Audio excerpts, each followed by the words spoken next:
It's now a great pleasure for me to introduce another very good and dear friend, Dr. Ahmed Abadi, who's the Secretary General of the Rabita Muhammadiyya des Ulama, the Mohammedan League of Scholars, which is the senior council of religious scholars established by His Majesty King Mohammed VI.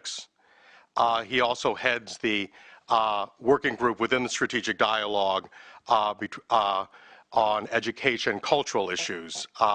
He previously served as a Director of Islamic Affairs in the Ministry of Islamic Affairs, Bous, in Morocco, as well as a very successful academic career after his doctorate in teaching at the University of Qadi Ayad University in Marrakesh. He's studied also and taught at two universities as a Fulbright Scholar in Residence at DePaul University and my alma mater, the University of Chicago, regretfully for me, many years after I passed through those doors, so I didn't have the pleasure of having him in class, but it's a great pleasure to introduce a figure who really has done a great deal, not only for countering violent extremism on the religious field in Morocco, but really throughout Africa, and increasingly, though he's very modest about it, in the greater Middle East. Dr. Ahmed Abadi, please.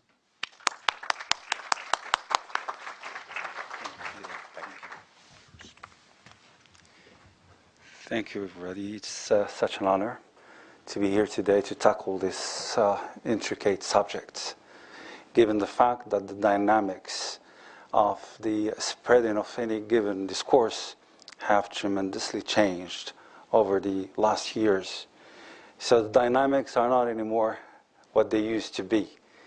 And now, the most rapid spread of violence and hatred we do witness is the one which is happening in the Middle East through Daesh.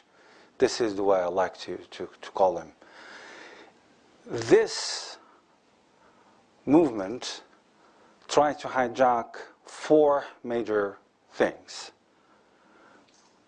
The most important hijacked matter was religiosity itself. And the second matter was the dream of unity. The third matter was the dream of dignity. And the fourth matter was the dream of purity. The dream of purity started in the region back in 1900, when some strategic approaches led to the adoption of a new state in the region, which is the Saudi, which is also allied with Muhammad ibn Abdul Wahhab at the time. And the dream that was brandished at the time is purity, which gave the impression that things would be directed towards some venues of scholarship that would save the Muslim world from the scattered madhab issue. And this was adopted by everybody, and this became a dream.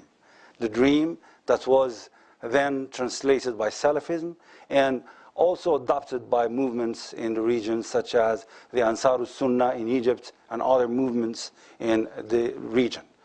This dream of purity was not a Sunni specificity. It was also a Shi'i claim, because they also were claiming the bringing back of the religious practice to purity, which is the knowledge of the descendants of the Prophet. So then there was a new arena of fight. Everybody was claiming that they are the ones who would realize this purity.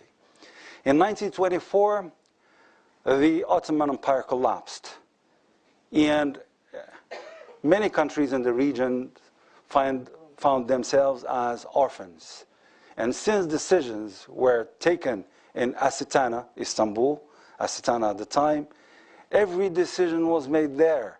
And it was sent through farmans, which are like circulars, that were received by the pashas in the region and then implemented.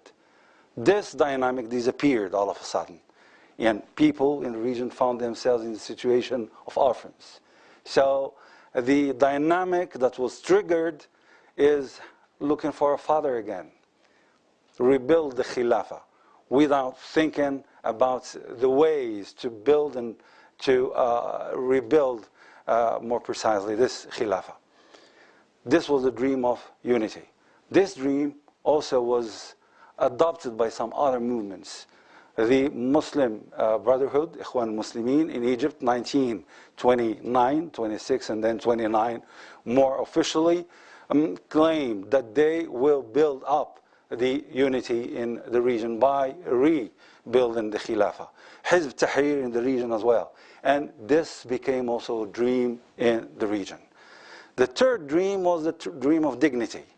People were witnessing the wasting of the resources in the region without having any part, any share of that. This was what triggered many movements in the region, and the dream of unity was not a specificity of Islamists. It was also Pan-Arabism, because Pan-Arabism was given a new alternative of unity through rebuilding the larger Arab states in the region. And this dream was then spent, was then tackled in many other ways. I'm saying all this to say that Daesh now is trying to recollect all those energies, all those dreams, and brandish them as being theirs. Because people in the region were left with many disappointments. Those who brandished the slogans of unity did not realize it. Those who brandished the slogans of dignity did not realize it. Those who brandished the slogans of purity conducted the region to some very rigid comprehensions of the text, omitting the context.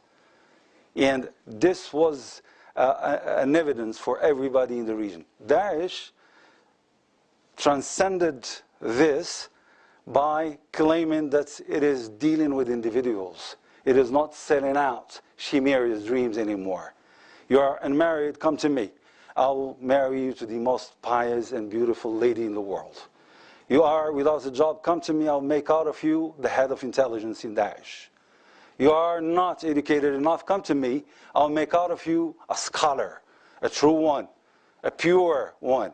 So dreams of purity, dignity, and also unity were there offered, and Daesh is here to stay and to expand. This is how they would say it. They joined and made the junction with all this by approaching the communication matter by a very high proficiency. And now the true war is going on the fibers of internet, on the psyches. If we do not get this, this would mean simply that we did not get it. We are not fighting in the true arena. We are not raising the true issues. And this starts from deconstructing the discourse of Daesh to understand why this discourse has all this impact on the recipients of this discourse.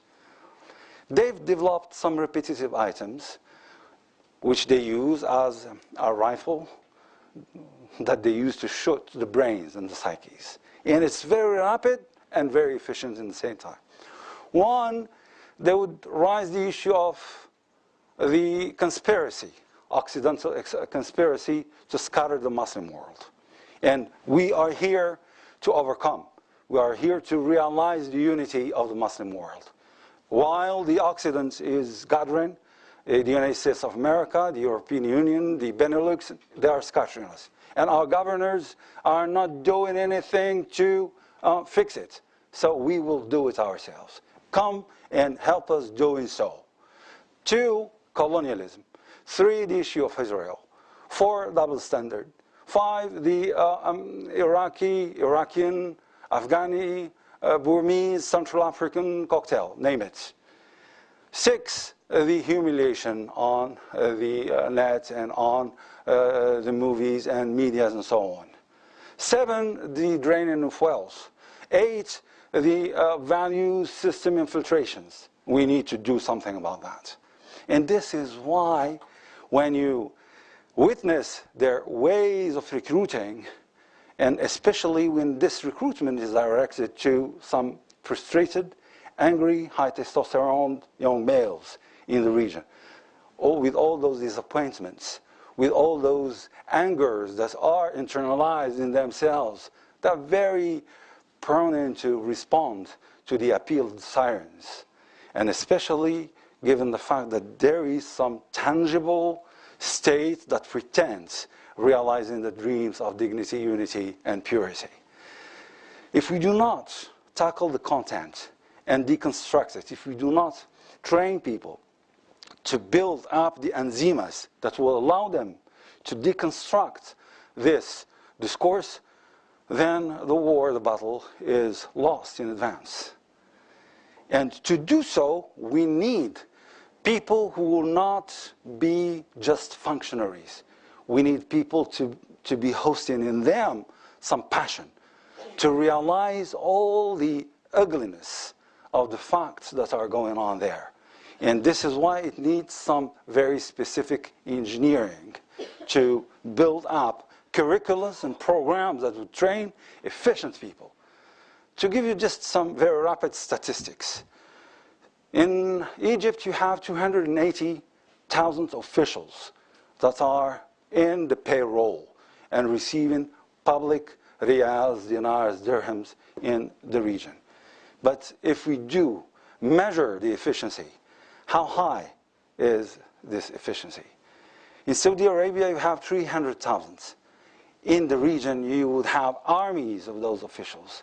It is such a waste to not reconverse and to not rebuild capacities among those people. But to do so, we need to be anchored both in the text knowledges and context knowledges. If we just limit ourselves in the text, this will not do. If we do limit ourselves in the context, this definitely would not do. And we need the shaping of some very appealing alternative discourse that would definitely be there and present on the net to counter this narrative. This definitely cannot be done in an official manner only. It needs to go and dig for the roots. And this is why there is a crucial need to tackle the children dimension. I'm talking about video games. I'm talking about cartoons. I'm talking about some wonderful, colorful, joyful heroes, such as Spider-Man and Batman and name it. Isn't Stanley the one who said, with great powers come great responsibilities? So we need him and others who are having the know-how to come and help with those issues. I'm talking about colorful video games, not just with violent content in them. I'm talking also about the peers education dimension. Youth need to appropriate, to own the initiatives, not just to be dictated what to do. Youth are really bored with this very ancient style that we do suggest to them. Put in every and each time an adult face on the discourse. They don't buy it anymore. So we need to have some very empowered icons, youth people who would definitely own the initiatives and trigger some peers education and peers initiatives to be there and influent and efficient on the region. Also, the curriculums in the trainings.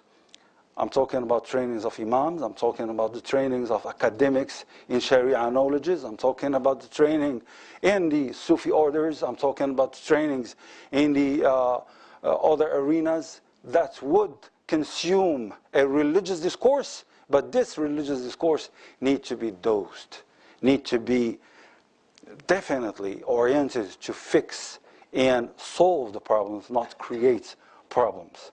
Which means that the religious discourse also need a cogitation effort. For this, we need champions. Definitely, we need dollars to do so. But dollars without proficiency would not definitely do. And this is why Morocco, when realizing that the problem is multidimensional and definitely looks like a puzzle. And each piece of the puzzle has its own characteristics. And we do not restrict ourselves from going as deep as we can to tackle each link of the chain of this large problem, to give proposals and solutions for each piece of the problem. So the Moroccan experience in this regard, as my predecessor and friend Mbarka Bouaida said, was very humble in its approach, but also very realistic. So we needed to take each piece on its own and then re-engineer it and start an initiative with the concern to bring together all those pieces, to free, at the end, the global image of the puzzle. And this was done under the leadership of His Majesty, who happens to be the Commander of the Faithful. By the way, the Commander of the Faithful in Morocco does not include Muslims only, because Morocco has also Jewish citizens, and they are there. We are having a Christian presence, and we are dealing with it in an open way. We are trying to be as inclusive as we can, because the wisdom of religiosity at the end is not the specificity of one religion, because this approach of mutual recognition is very crucial to respect and to consider. The Commandant of the Faithful ensures the coherence between all those links of the chain, the pieces of the puzzle. So we have choices, and those choices are three choices, major ones. The choice of the ritual. It's Malikit because it joins and makes the junction between text and context. The dogma, which is Ash'ari, this makes the junction between text and reason. And third, spirituality, Junaidid spirituality, Junaidid Sufism, which makes the junction between text and spirituality. Those choices were very successful at the time, because they influenced the region, sub-Saharan Africa, but also the Middle East region, because the Sufi orders that were raised in Morocco spread out in the region. And this is what conserves the very vibrant relationship of Morocco with sub-Saharan Africa, because they share those three choices. And then, institutions-wise, we have 5 dimensions, along with the Commandant of the Faithful. We have the High Council of Scholars, which ensures proximity with citizens and ensures a permanent training for the imams. We do gather the officials, 50,000 of them, twice a month, to talk with them, to discuss with them. This costs definitely dollars, but I do embrace the opinion that says it's worthy. Then it tackles the fatwas. And in Morocco, we do differentiate between fatwa and irshad. Irshad is talking about the prayer, fasting, and pilgrimage. This is in the books, and you are just bringing it up again. But fatwa is something which is new and requires ijtihad. And if it is not governed in a dosed manner, this may generate some chaos out there. So this is the first dimension besides the Commandant of the Faithful. The second dimension is cogitation and reflection and research. This is ensured by the institution I have the honor to moderate, which is the Rabita Muhammadiyya of Scholars. We have 15 centers of research and 5 special units that do research in specific domains, such as addiction, such as combating violence, extremism, and so on. And peers education and producing cartoons. We are not just claiming we're trying to do some tangible and some factual deliverables. The third dimension would be the training of scholars and imams. I'm talking about Al-Qarawiyyin University. I'm talking about Dar al-Hadith. I'm talking about the new center of training imams. And I'm talking about building capacities in those domains. The fourth dimension would be the Sufi orders, because there is a risk for us in Morocco and in the region of some infiltrations that would have a political nature, but would use the proximity in the approach of the respect of descendants of the Prophet that the Sufi orders do to infiltrate some other dimensions of Shi'ism or pro-Shi'ism in the region, which would definitely disturb the equilibrium in the region. I am with the opinion that says that there should be some mutual respect between those branches of Islam and some mutual recognition between those branches of Islam, but with the total respect of the specificities of each one of them. The last but not least dimension would be the dimension of trying to ensure this coherence and harmony between those components. And this is the major role of the Commandant of the Faithful. This is what His Majesty does and directs to be done in the country. We are not in the status that we could declare that we crossed the Rubicon yet. But what we can claim is that we are tackling it. We are aware, as my friend, Deputy Minister Mbarka Waida said, that this is quite intricate and amalgamated matter, but we are confident that we shall overcome. Thank you for your attention.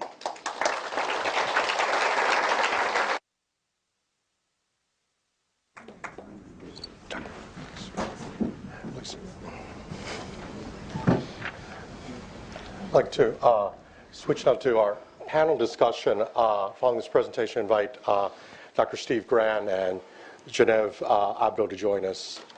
Very delighted to have these two in particular join us. Genevieve is a scholar at the Middle East program at the Stimson Center, just comes and heads the religion working group within the Task Force on Middle East Strategy here at the Atlantic Council.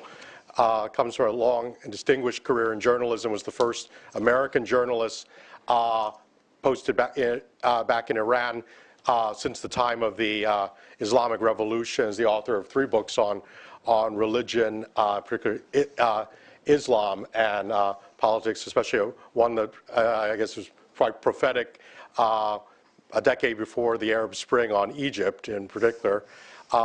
Stephen Gran is the executive director for the Middle East, the Task Force on Middle East Strategy here at the Atlantic Council, and also comes from a long and distinguished career at other think tanks as well, and brings us his particular expertise as well. So welcome to both of you, and just turn it over to Genevieve. Thank you so much. Thanks to both of you for such wonderful comments and for great insight into what Morocco's success story is. And I think this event is particularly important because we often hear about the failures of countries to counter violent extremism. And today we're hearing a success story in all its great detail. Before I ask a few questions, I just wanted to highlight some of the points that I think were very important that were mentioned by our 2 prestigious speakers, one of which is the value of training local scholars and the whole sort of academic approach to religious interpretation. And I think that that's particularly important because here we are sort of 30 years after the evolution of what we know now to be modern political Islam. And many countries have tried this. We have Egypt as the most, I guess, primary example with Al-Azhar, where a state has tried to have some sort of association with an institution of religious scholars so that there is some compatibility between what the sort of official interpretation is of Islam and what people understand on the street. And as was mentioned, the book that I wrote about Egypt was actually how this street interpretation of popular Islam became more prevalent than actually the state's official interpretation, the official orthodoxy of Egypt. And that's why there was sort of a disconnect between what was the official more moderate interpretation of Islam that was being practiced in Egypt over 25 years and what was interpreted in the street. So I think that this point is very important in the value of trying to, as we say, not control the message, but manage the message. And I think it's also important to note that here in the United States, actually, 10 years ago, a group of religious scholars in California began our own seminary in the United States, which is now affiliated with the University of California at Berkeley. It began from a scholar by the name of Hamza Yusuf, who's actually a convert to Islam. He was not born a Muslim. So this notion that of training and of educating religious scholars, I think, is a very important one. And obviously, Morocco is a great success story. The other point I think that is worth highlighting, as Her Excellency Bouyda pointed out, is that Morocco has also been very successful in reducing the number of foreign fighters that are fighting in Iraq and Syria. So again, this is another success story. We hear about countries that are quite surprising. Tunisia, for example, has a very high number of foreign fighters that have gone to fight in Iraq and Syria, but Morocco is a story that's been able to reduce the number of foreign fighters. And I just wanted to briefly note a few points that Dr. Abadi made, and I think generally speaking, it's very important, as he in great detail explained to us, that Daesh or ISIS did not develop out of a vacuum. There's a long history. I think the media has tried to persuade us that this movement developed overnight, that it developed out of a vacuum. And as Dr. Abadi very eloquently explained, it has a long history. And many other Islamist movements have developed out of these points that he mentioned: a need for dignity, a desire for unity. What's happened over the last 30 years, though, is that as these movements have evolved, they've become more violent. And they've not only become more violent, but as he pointed out, they have tried to return to an originalist sort of school of thought in Islam that's been combined with the use of modern technology. And so it seems a bit of a contradiction, but actually we've seen the evolution of these movements try to return to this originalist school of Islamic thought, as he mentioned, that refers to the first 3 generations of Muslims after Islam was founded, yet they are using modern technology. And this very combustible combination of these two things has produced this very violent movement called Daesh, as he explained. And the last point I just wanted to highlight is that this is also not just a Sunni phenomenon, as Dr. Abadi explained. In the early days of the Arab uprisings, many of the clerics in Iran, particularly Ayatollah Khamenei, emphasized the Islamic awakening. So there's always been this feeling among Sunnis and Shia that there is a need for a pan-Islamic era that would unify the Shia and Sunni, that would be an Islamic awakening. Unfortunately, that has not happened, and in fact, as was mentioned briefly, we've seen a period of sectarianism that has really completely escalated the violence in the Middle East. So this need for some sort of pan-Islamic awakening has always been the dream, as you explained, but unfortunately, as a result of the Arab uprisings, as a result for a quest for identity, for unity, for dignity, unfortunately, these two communities within the Islamic tradition have not come together. So I guess the question I would like to just begin our discussion with is, should I turn to you, or? Start with your question. Okay. I'll add some questions. Okay, we'll great. go from there. The question I just wanted to ask is, what do you think it is about Morocco that's been able to succeed and achieve this kind of progress that both of you have outlined that we haven't seen in other countries, especially in a country such as Egypt, which of course, as you mentioned, has a long tradition of the Muslim Brotherhood, other Islamic groups, Salafists. Can you explain to us, why do you think that Morocco has been so successful? Sure. I'll respond to the questions at once. Sure. And thank you, Dr. Abadi, for joining us today and for this, your very thoughtful and thorough remarks, and for Peter for putting this together, and to the Deputy Foreign Minister for her very informative comments. As Peter alluded to, I'm a part of a Middle East Strategy Task Force that the Atlantic Council is organizing in conjunction with a number of other experts, including Genève and other institutions around town and in the region. And we're trying to look at the entirety of what's going on in the Middle East right now, and trying to drive towards some sort of bipartisan consensus on a possible strategic approach going forward. All that is to say that I'm in question mode, and so I have really just a set of questions that maybe build upon Genève's. And the first is, done such interesting work with imams, such interesting, including in prisons, such interesting work on curriculum reform, and I'd be interested in hearing a little bit more about that, and in particular what you're most excited about and what you think are sort of best practices that others can adopt, whether here in the Middle East, in Europe, wherever it might be. The second is,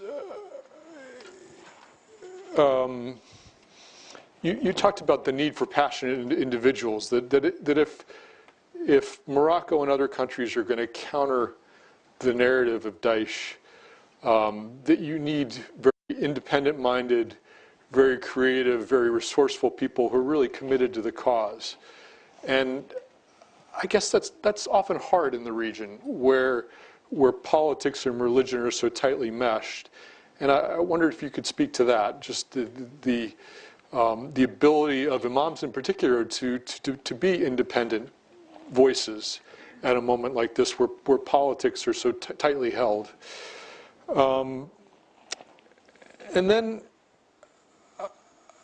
it's clear that you see some very positive things happening in Morocco, but I'd like to ask you your assessment of what's happening in the rest of the region, if you can be candid about that.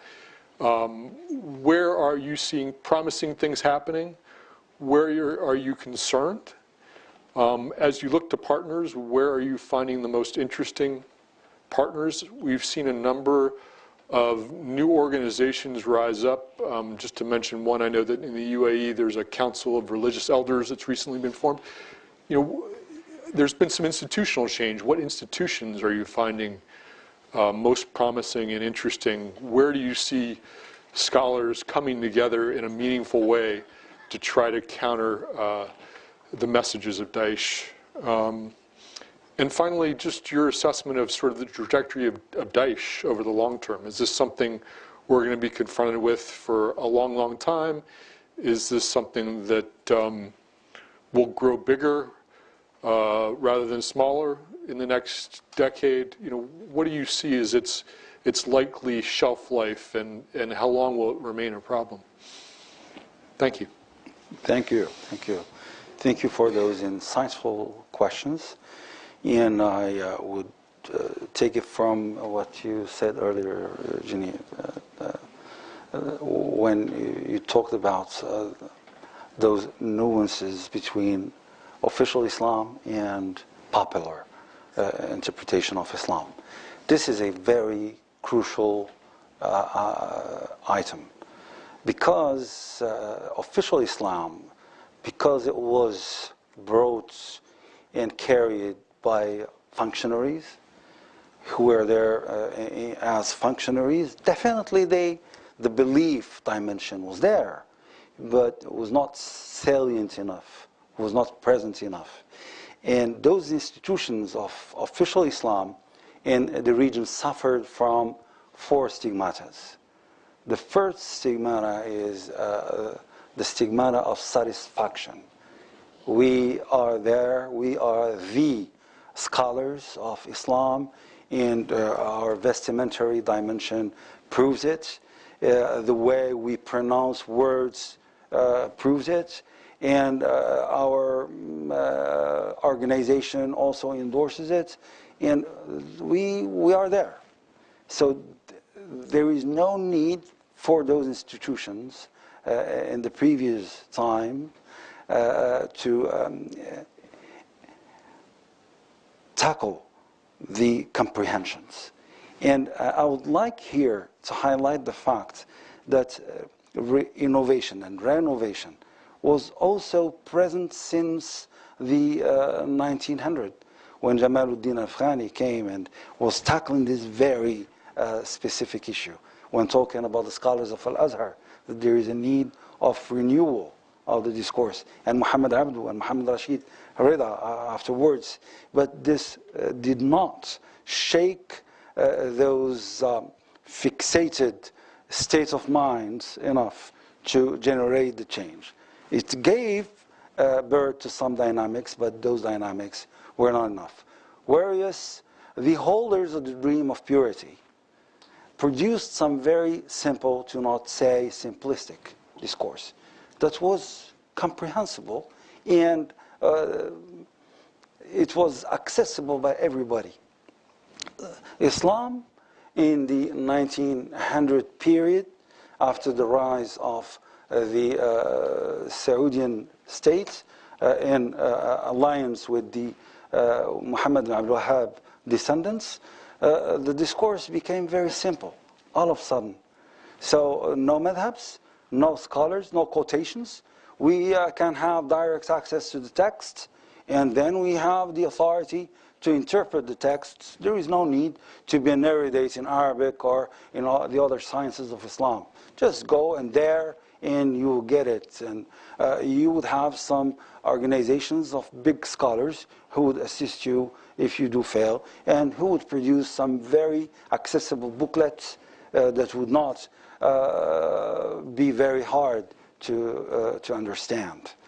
This is the Islam that crossed and infiltrated populations through pilgrimage and through the offered free copies of millions and millions and millions of copies that were there in the region and readable, adopted by the imams, who were not anymore willing to go to the expanded and extended versions of the books of knowledge of Islam, and this was there, and it was tackling some burning issues in the daily life. This was the understanding. So the first stigmata was this, officiality. The second stigmata is that when socialism came in the region and Pan-Arabism came in the region, this institution suffered, official religious institution suffered many sorts of humiliation. So it lost its credibility. It was not as present, as respected as it used to be before.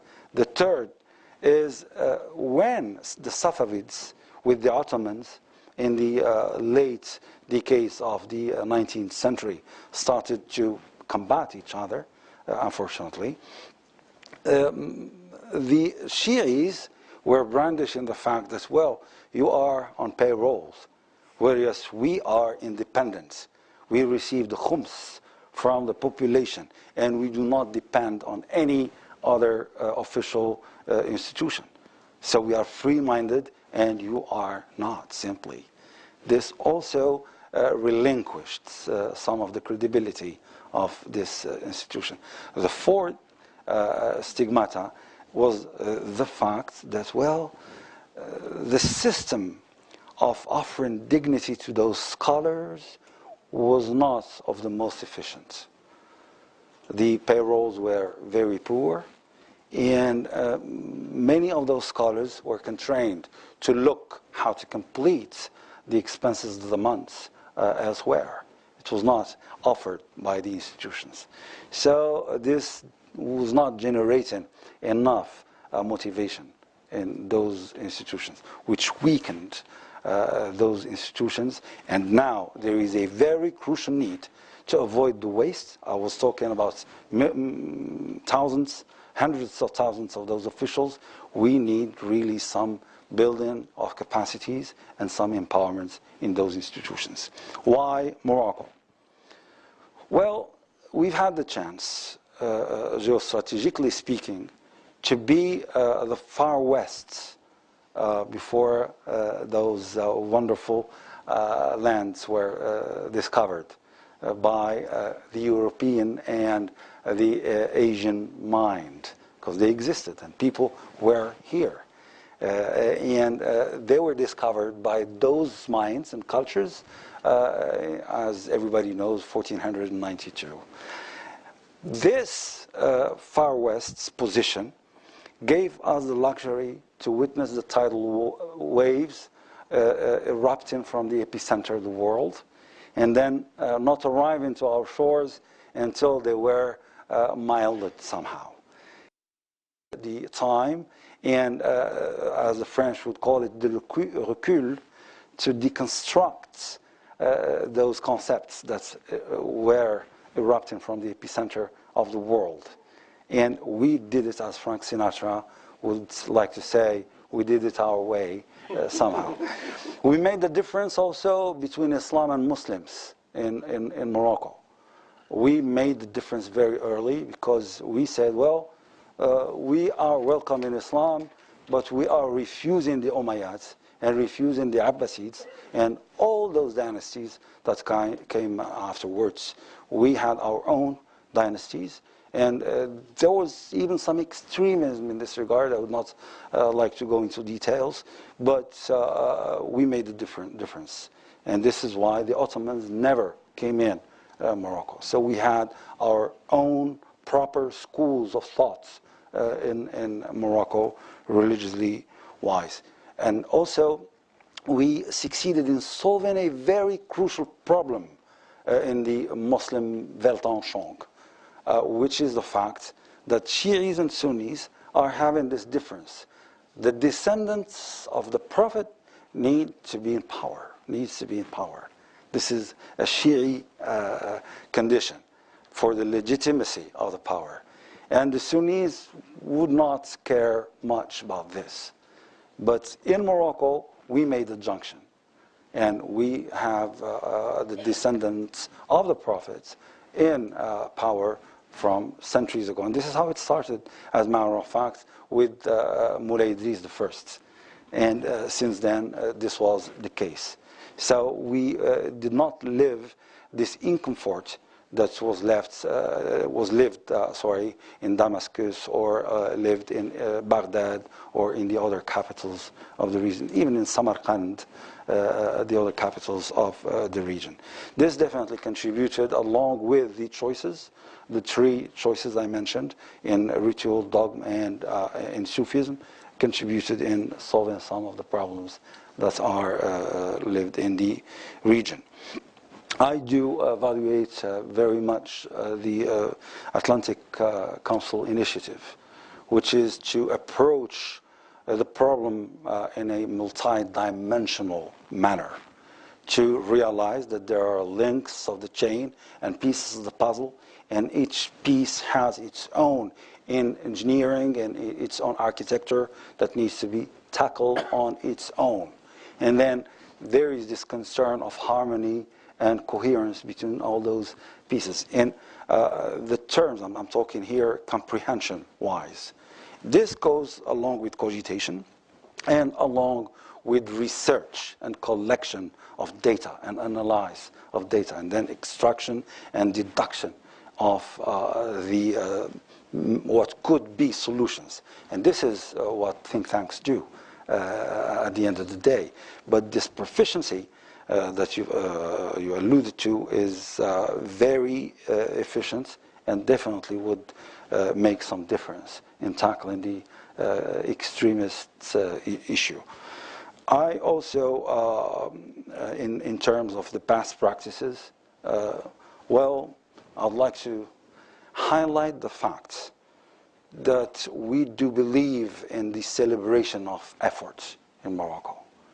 Nothing comes easy, so we need to construct it from scratch and then have the passion to irrigate it and to look after it and to clean it and to follow it up. We cannot just initiate and then leave it. We need to follow up. And for this, at certain points we've been suffering because we would lack human resources, we would not find the scholars that would do, and we would need to build them up, scholars that would understand both the text in its originality and in its details, of course, and also the context in which this text is to be implemented, and make the junction and jointment between those two dimensions. As the text has its own sciences to be understood, the context has its own sciences to be understood. And it's very hard to find them in one person. And this gave us many problems, because you would have many adjustments to do to make the text fit in the context without losing its originality, because then it would be attacked by those who do claim the exhaustion of the dream of purity. And this is what they are very good at. So we need to avoid it by making sure that, but this takes some celebration of the effort and respect for the people who would do it. Also, to not speak this wooden tongue, as they say, those people, when we do train them, they are having offers from other countries, from other places, and very handsome offers. So to conserve them is not something very easy. So this is another problem that we are trying to tackle as well. And they would come from the windows of unity. Because, you know, Islam is Islam. Anywhere it is served, it is served. So I do not need to stay in there. And then we are in the era of internet. I can work from distance and keep up with what you're doing. And whereas now it needs some daily tacklement and daily work. And this is why I do come to your second question, which is passionate individuals. Because there is passion in the other shore of the chess square, to make it ludic a little bit. Passion is very vibrant there. And this is why it is very contagious. You cannot face such a passion with a fade attitude that used to be there in brandishing wisdom as imposing an attitude of calm and of serenity, which serenity is very useful at some point, but efficiency needs to be with serenity. Otherwise, serenity by its own could be efficiency-free, which is not a desired result. One of the wise people of our institution once said, "You want to talk to tigers, do not send rabbits, send tigers." So we need some tiger-trained, good scholars type to go and talk with those tigers. Because we do perceive, and this is a paradigm shift that needs to be performed, we do see this as a disease in comprehension and in understanding. Because they simply are not getting it. They do have this very big desire for unity, purity, dignity. It's there, and it's a fact. And everybody has the same desire. But this is not the way. And we need to be very good in demonstrating that this is not the way, and giving alternatives. This is the way. And then it needs to be working on the field to be touchable, tangible. And this is what Morocco is trying to do. We're trying to say, it's possible. Look, we are not, as I said, there yet, but we are coming and getting to it. So this is why in Morocco we do recruit amongst Salafists to come And once you face them and tell them, well, you pretend that you master the text. Let's verify this. And humbly and lovingly, we need to demonstrate that, well, they do not master the text. And these are the shortcomings. This is what they need to complete, and we are here to complete this. To do that, to be able to do that, you need to build up some authority. Otherwise, nobody will listen to you. Who are you to pretend that you would verify my knowledge of the text? And this is why some previous work was done, which is to produce, to publish, to create initiatives, to present studies and propose solutions for the burning issues, talk about human rights and Islam, talk about women issues and Islam, talk about extremism in Islam, talk about global warming in Islam, but in a very sound manner that would be recognized, adopted by the masses. Once you create this authority and you have a crew of scholars that are charismatic and that do have men and women the aura to convince and to say, let's verify, and then to be listened to, then you can start the work. So you need to snatch recognition from them, not to come and impose on. Because the time of the state that would impose a scholar as being a scholar, even though if he is not or she is not a scholar, is over. So now it's some touchable and tangible authorities that need to be built. Then, after this, we would direct the context. The context is intricate, amalgamated, and complexified. What are your tools to decipher the context, to understand it, and to know its various dimensions? Do you have the keys for that? What are the keys? I'm talking anthropology, I'm talking economics, I'm talking history, I'm talking, name it. All those keys that would allow you understand the context. Then some respects would be triggered. And then we can talk. Then we can talk. But it's a true tango that needs to be danced before convincing those tigers to join the crew. Also, the question before last, yes, there is hope in the region because the awareness is there. The awareness is there, and we as humans, Homo sapiens, we do have in our genes competitiveness. We love to compete. We love to measure ourselves to others. So you Moroccans are doing so, we can do the same. Well, and we love it, and we cherish it. We appreciate it. This is what we are targeting as well. Let's trigger some competition over there. And then people would measure themselves, would look at your practices. If they're good, they would be adopted. And this is what we are aspiring for. We do not want in Morocco ourselves to be the redemptors. We just want to be a part of a whole dynamic in the world which happens to have crossed from the extremely large to just large to tiny to very tiny. I'm quoting Thomas Friedman here. So there are some good practices. Unfortunately, sometimes they are amalgamated with some politics. And there is this insulting of the other's intelligences. Some countries would aspire to instrumentalize other countries to prevail and to be the ones who are doing it. And this is for the fame of our country. We're putting our dollars in there, so we need some recognition. Why you? Why them? Why not me? Why, you know. And this ruins it at some point.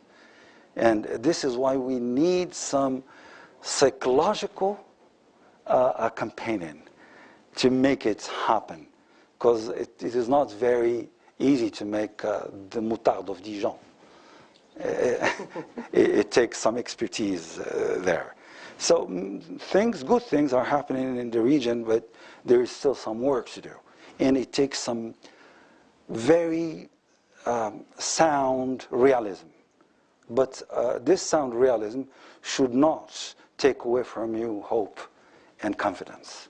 And this is another equation to solve, of course. Trajectory of Daesh, the last question. Yes, Daesh is the mutated version of Al-Qaeda, which is the mutated version of the Muslim Brotherhood, which is the mutated version of the Wahhabism and the movements of Turkey al-Fatat and Misr al-Fatat that used to be in the region. In the Shi'i dimension, you've had the Nawab Safawi movement, which is Fida'iyan Islam. And you've had the Sadr movement and the Shirazi movement and the other movements that were quite alike, with the slight difference that, well, those movements claim to detain the secrets of the knowledges of the descendants of the Prophet. But in the region, it was there. So Daesh is the mutation of all those aspirations. And it has many ancestors in the region. Daesh now has its efficiency because of three main factors. The first one is this venom of fear they've spread in the psyches of the world, whereas they are not over in the region. There are 30,000, but throughout the world and in the fibers of internet, you could count maximum some 2 million. We are talking in a world of 7 billion Homo sapiens. Are we not able to face this? But the venom of fear just impedes you, stops you from taking initiatives. Because you lose over 50% of your capacities.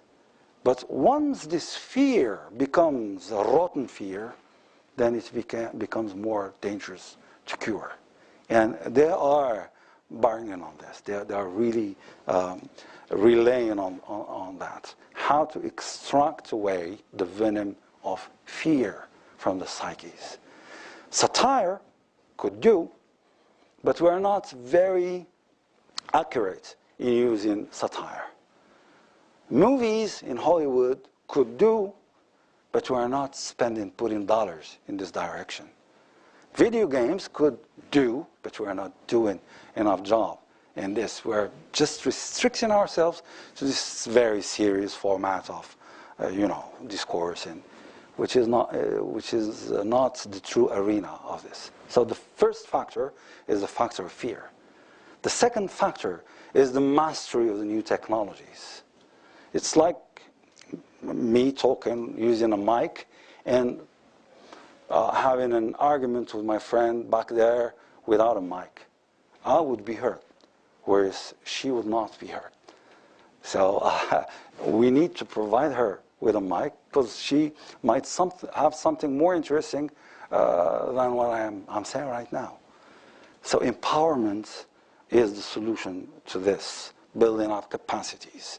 And for this, we need to engage new dynamics that would convince people who are professionals in this domain to join this. And I think that the White House summit that happened last month, as a matter of fact, triggered some of those initiatives. The third factor is the counter-narrative. Counter-narrative is very important because it tackles the content dimension. And we need, as I said in the beginning, to develop some enzymes to be able to do so. So these are the characteristics of the joint project that we all aspire to. And I would like to congratulate the Atlantic Council to have triggered these initiatives of studying the issue from those various and complementary perspectives. Thank you. Thank you. Before opening up the discussion, let me just pose one additional question for you, Dr. Abadi. The efforts that you have outlined are primarily prophylactic in the sense of trying to prevent the spread of violent extremist ideologies, or perhaps to counter the argument. But there are unfortunately some, however small a number, who've already gone over to the other side. And you've given us hope that at some point in the future, Daesh will be defeated, and then we have these people who went over, and we can't jail them all. What do we do with them? And I think one aspect of what Morocco's been doing that perhaps we haven't talked about, I'd invite you to say a few words about before we is what to do with reintegrating those who have gone over and converting them back, if you will. You know, just a year ago, His Majesty the King went to Tangier and did the Friday Jummah prayers at the Mosque of Mohammed Fizazi, who many people don't know, but of course used to preach at the Al-Quds Mosque in Hamburg that the 9/11 attackers went to. But he's an example that perhaps is not well known, but there are many others, of course. Could you talk a little bit about the process of bringing back these people? Thank you, Peter, for raising this. I would like to come back to one question, which was, is it to grow for Daesh? The seeds are here, and those 3 dimensions I mentioned need to be initiated to allow the stopping of the spreading of those seeds, because the growing process is there. And especially, as Minister Mbaka said, if we do not integrate the other dimensions, socio-economic, securitarian, academic dimensions, and other dimensions to stop the process. But the seeds are there, and they will definitely continue to spread unless there is a more efficient, more appealing reality that would rise and give some other venues to this. Reintegration, Peter, is capital, of course. And this is what I was alluding to when I said tigers need to be recruited to talk to tigers. And this is what I was alluding to when I said we proceeded to a paradigm shift to consider this phenomena as a disease that we can cure. As Mark, because it's a disease in comprehension, in understanding, in approaching. And we need to present, like when you're trying to prove that some water is polluted, you need to produce some pure water in exchange to be picked up instead of the other water. And this water should be delicious, should be, all the characteristics that would allow the picking up of this initiative. We were inspired in Morocco by what was happening in the addiction fight field. The most efficient agents to combat addictions were the former addicts. And those people, once recruited and once adopting the conviction to do the combating of addiction, would be the most efficient. And this is the same for the former fighters or foreign fighters.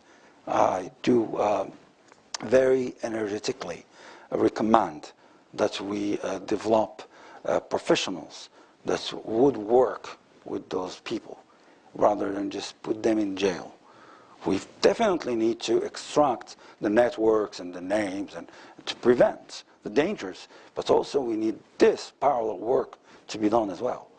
And they would be efficient. And this is what we have witnessed in Morocco with many of those former fighters in Morocco. Fizazi is just one example. We have some other examples undercover who are operating very efficiently in this field as well. But this definitely takes the development of curriculums that would allow, because once you follow up the experience of former addicts, you would see that the curriculums and the trainings provided to those people are not the simplest, but they are very fruitful. It pays. It is worthy to invest in this direction. Thank you. Let's open it up to questions from the audience, not only for Dr. Abadi, but also Ms. Abdo and Dr. Grant. If you would please wait for the microphone to come to you and be so kind as to identify yourself as well.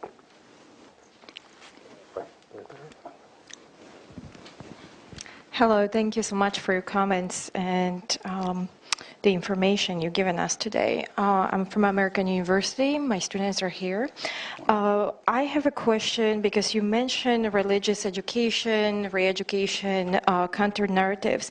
But what has Morocco done in terms of economic empowerment and development?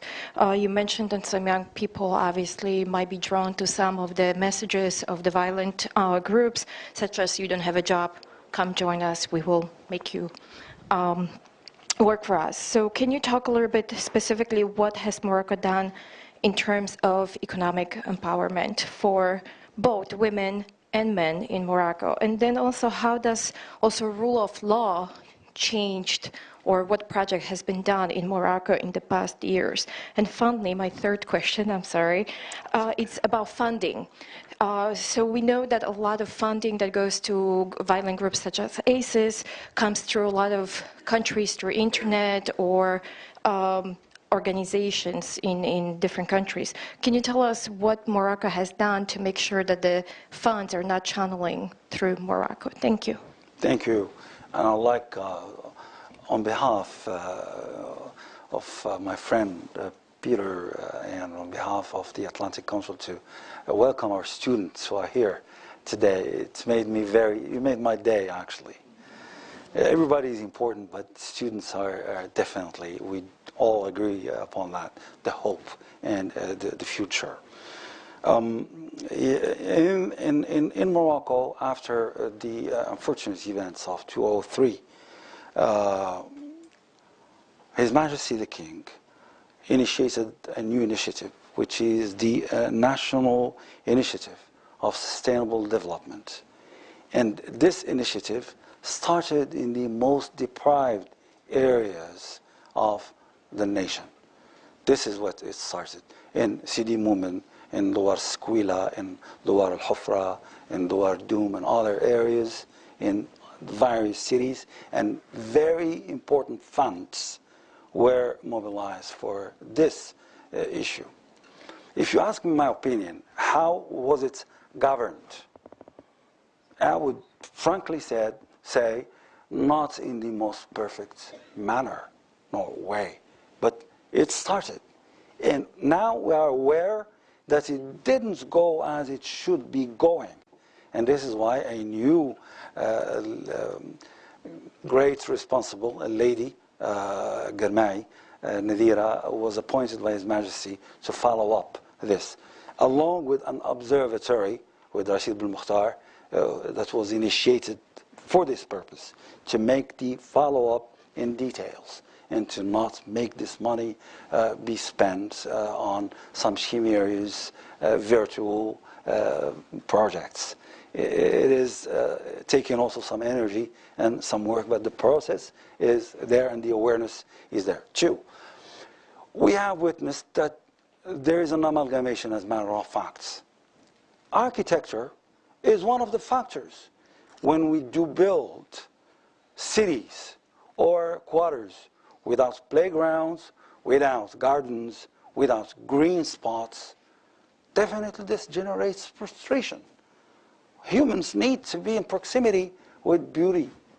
And as a matter of fact, this is the bottom line of any religiosity, beauty and happiness.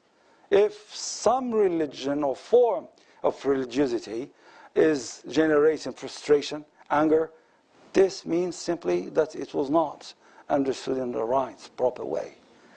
So this dimension, which is a quite subtle dimension, the dimension of beauty, and what we call in Morocco the places of life, lieu de vie, to allow a decent style of life and decent education and decent prosperity that would be realistic, but yet optimized and produce some service in this dimension.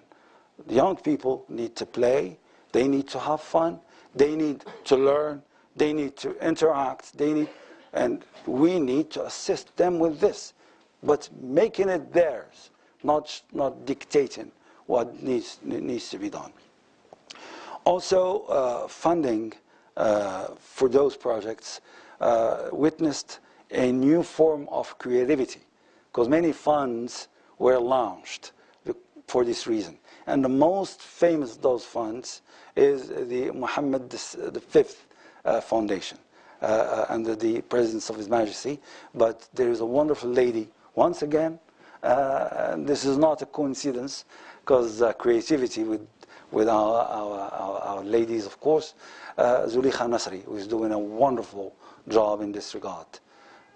We're not there yet, I do confess, but the work started and we're trying to do our best. Funding for Daesh, of course, economic intelligence is one of the forms of efficiency in any securitarian approach.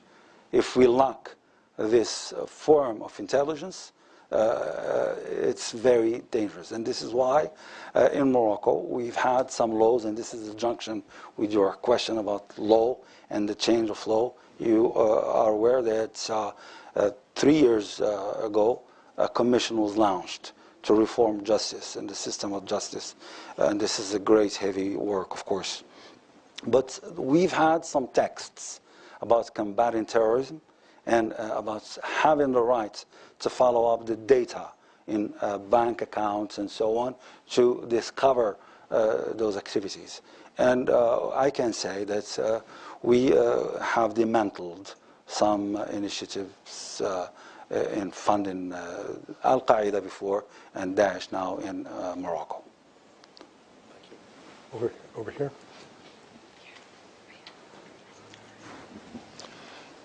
Thank you very much, Dr. Abadi. My name is Bob Holly, and I'm with Moroccan American Center.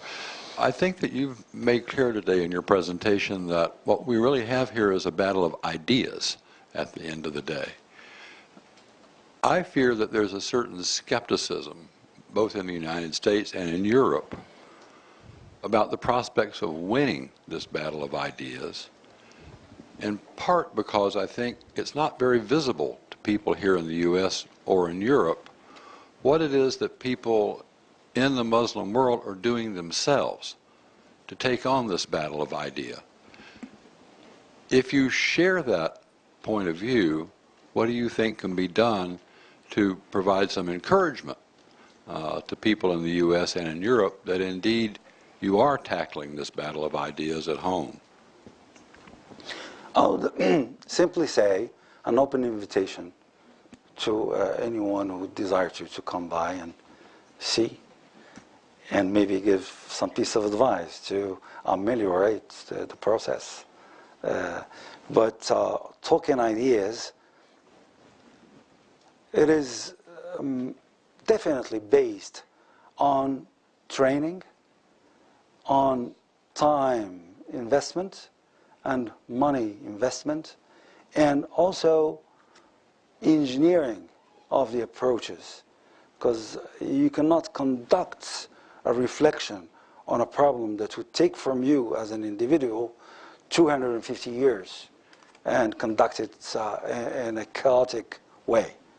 The governance dimension, as all the think tanks do know, is a very crucial dimension, because this is why in think tanks we're talking about person years. And a work that would be maybe delivered in 1 year would have taken 300 person years, because then it was outsourced and it was done by many competencies that collaborated in giving birth to the products. So the governance dimension is very important. Governance definitely indicates the crucial necessity to know how to ask your questions. And we need some verification system and processes to verify if the questions are really rightly posed. Because sometimes you can pose a wrong question and work on providing an answer to it, and it would take from you years and thousands, maybe millions of dollars without any results. So this link, which is how to ask and pose the questions, is very crucial, talking about ideas.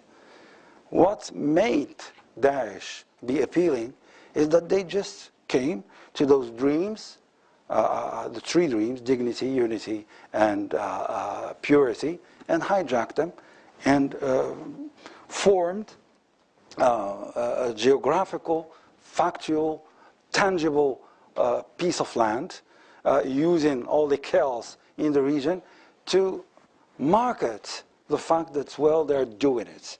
They're providing unity and purity, and this is Islam without hypocrisy. Those are ideas at the end of the day. So we need to provide counter balances via ideas as well.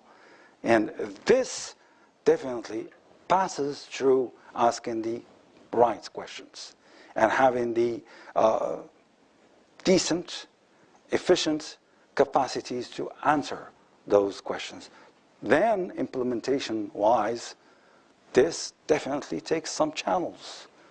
Because to communicate an idea, you cannot, in think tanks, we're talking about cold meat. You cannot just produce an idea and just leave it on the shelves. You need to market it. And to market ideas, you need to have some very majestuous disposals to do so. And it takes also some ideas. This cannot transcend the capacity of the world, the free world. The Muslim world could be a partner in this. But we need to be aware of the fact that those are, at the end of the day, ideas that are being vehiculated throughout the fibers of the net and invading the psyches of young, desperate youngsters. And, of course, candidates to be recruited by those ideas. Right here.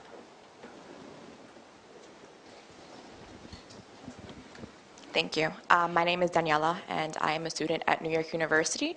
My question, I don't know if I'm asking the same question as the person before me, but in a non-Muslim country such as US or other European nations, how do you combat the rising number of fighters going to Syria and Iraq, joining Daesh?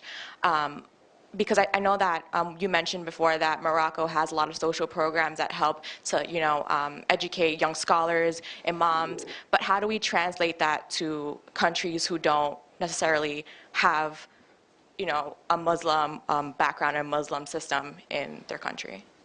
Yeah. Thank you for this very timely question, because this requires another counter-narrative.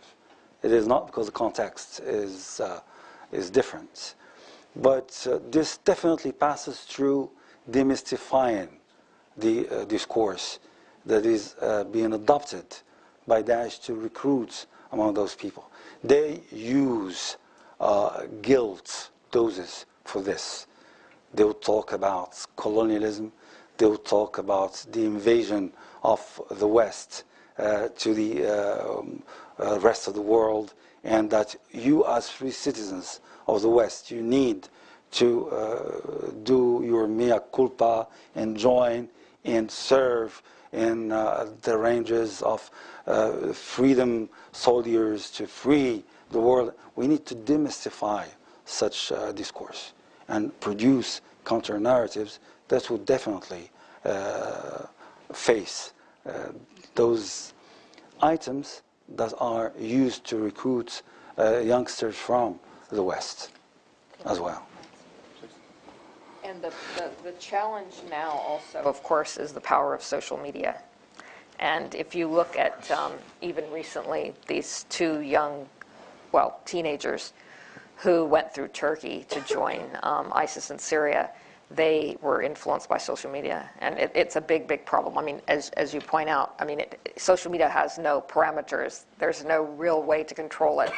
there's a big discussion, even in the private sector, of trying to shut down Twitter accounts. And as was mentioned, a lot, it's not just ISIS, it's Salafists, it's all sorts of other non-state actors who have really active social media accounts. They have millions of followers. I mean, some Salafists in Saudi Arabia have 12 million followers. So it's almost uncontrollable, unfortunately. But it's through this kind of messaging. And as was pointed out, I mean, how do you counter that? It's a big challenge, because their microphone, to use your metaphor, is much more powerful than anybody else's microphone. But a big problem is with social media. Of course. Of course. Question right here. Thank you, Dr. Abadi, for your presentation. I would like to ask you if there are any institutional multilateral cooperation in the region to produce what we have so rightfully called this conceptual and intellectual enzymes to fight the ideology of Daesh. I do also agree with you when you said that it's no longer enough for a tiger to roar if he can't be heard through social media. So what is being done to close this gap, this apparent gap in know-how in the use of social media precisely? Thank you. Of course, I'll start by your second part of the question. It's computer engineering, simply. We need our units of computer engineering in our universities throughout the world to be aware of those challenges and definitely re-look their programs to fit in the new challenges and the new context. So it's a professional work. Yes, passion is omnipresent in all those initiatives, but it's professional, and it needs to be funded, it needs to be re-engineered to respond to those challenges. Of course, the element of appeal is crucial here.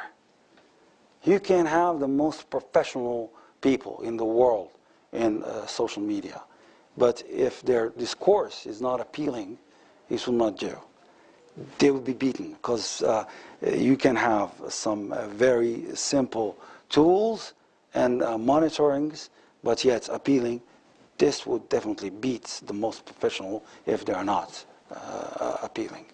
As for your first part of the question, I cannot pretend that now in the region there is some serious work about deconstructing the discourse and providing counter-narratives as efficiently as we would hope it to be. But we are at least are trying to do our share of the work. At least let's say it's possible.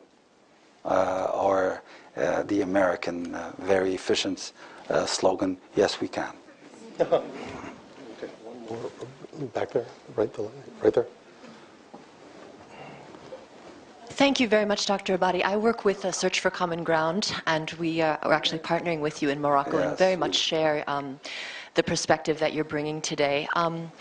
You know, when we use this word counter-narrative, we're often mistaking it for a narrative that is trying to demonize the other side. And that's what's so refreshing with what you're saying, is that it's about actually recognizing that the people attracted to Daesh are trying to respond to real needs for dignity and for unity, etc.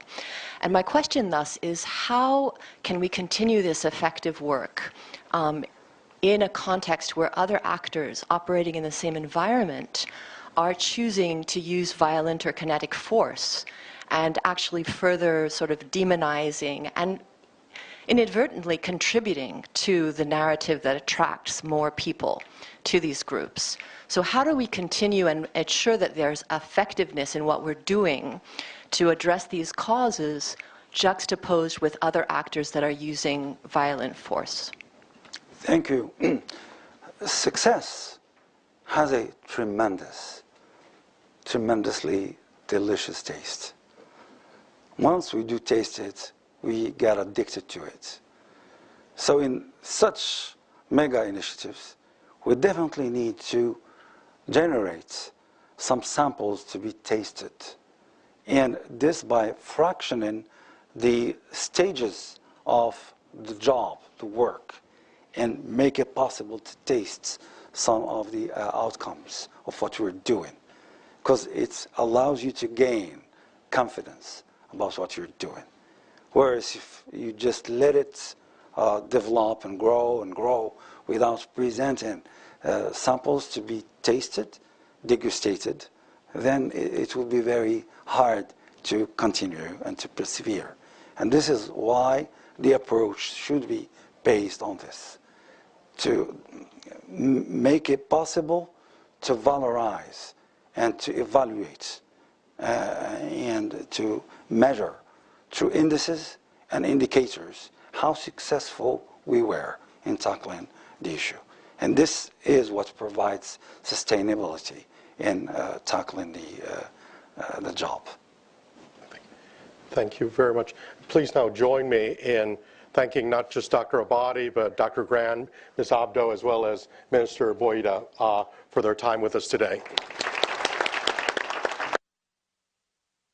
And on the point of Dr. Abadi's last metaphor of taste, if there's any left, there should be some Moroccan delicacies outside if there are any left. But please do enjoy. Thank you.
We should sit down for some time.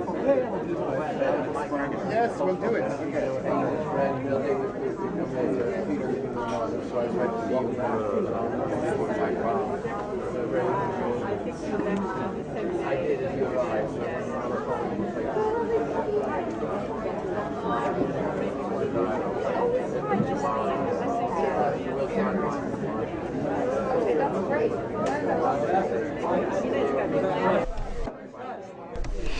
As we leave this event, if you missed any of it, it is available in the C-SPAN video library. Go to cspan.org. The internal